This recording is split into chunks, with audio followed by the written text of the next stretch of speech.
nature du crime organisé. Les faits divers avec Maxime Delan.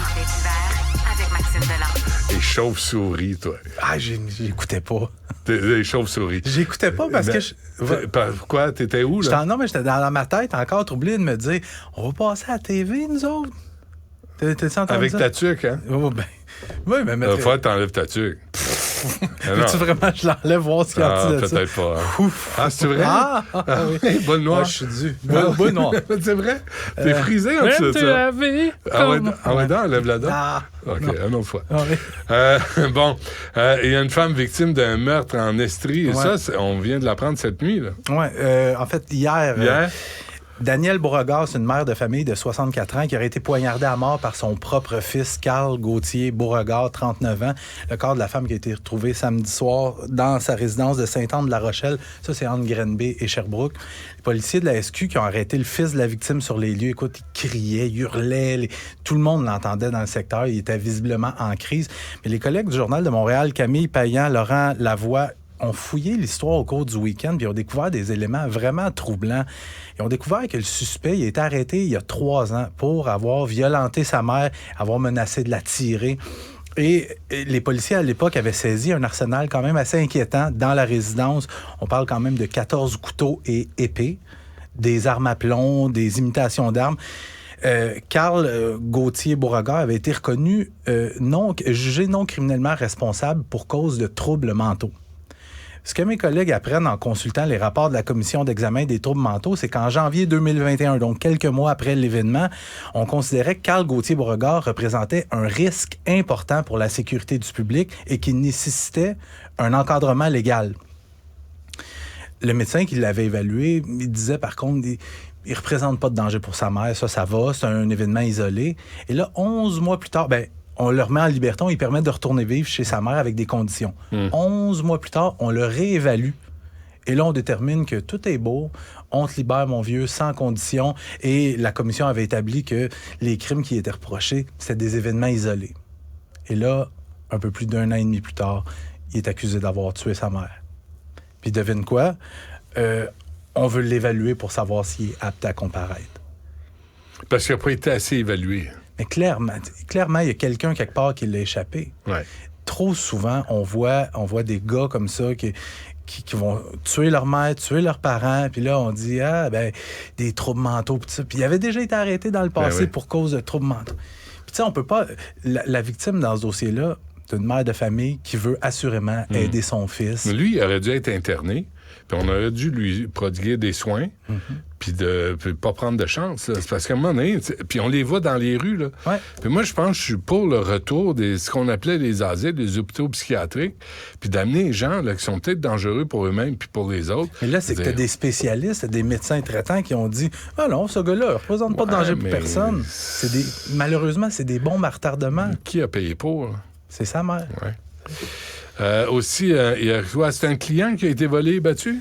C'est une histoire quand même assez particulière. Ça se passe au début octobre. C'est un gars qui revient chez lui après une soirée. Et ce qu'on me dit, c'est que sur le bord de la rue, il ramasse une femme qui... Est-ce que c'est une véritable travailleuse du sexe ou une fausse travailleuse du sexe? Lui, il veut finir la soirée avec une prostituée. Et quand il arrive chez lui, ce qu'il ne sait pas, c'est que le complice de la soi-disant prostituée suit en arrière. Et quand il vient pour débarquer de son véhicule avec la jeune femme, le gars débarque de son char, il pointe une arme à feu et il se met à le battre à coups de crosse de revolver. Pendant ce temps-là, la prostituée lui vide les poches, lui vole son cellulaire et tout le monde prend la fuite. Et là, la police de Laval qui vient d'arrêter ce matin...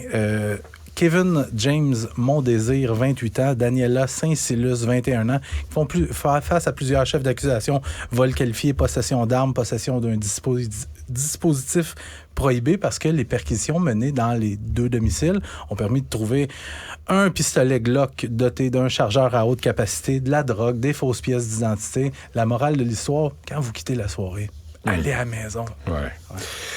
Oui. Mais une autre école juive visée par des coups de feu. Ouais, ça se passe tôt samedi matin vers 5 heures. 5 personnes différentes qui appellent au 911 pour dire que ça vient de tirer sur leur rue, sur le chemin Deakin, près de Van Horn.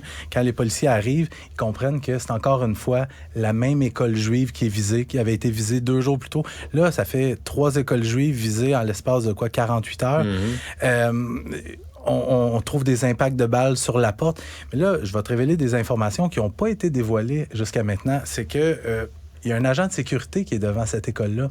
Et les policiers, je peux te dire qu'ils sont passés très, très, très, très proches de mettre la main au collet de celui qui tire sur les écoles juives.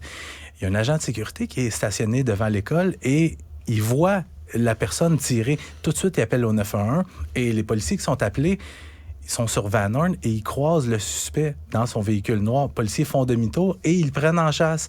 Et du moment qu'ils allument les gyrophares, le suspect prend la fuite et la poursuite est cancellée, est annulée parce qu'à Montréal, on ne fait pas de poursuite policière. C'est trop dangereux pour la sécurité du public.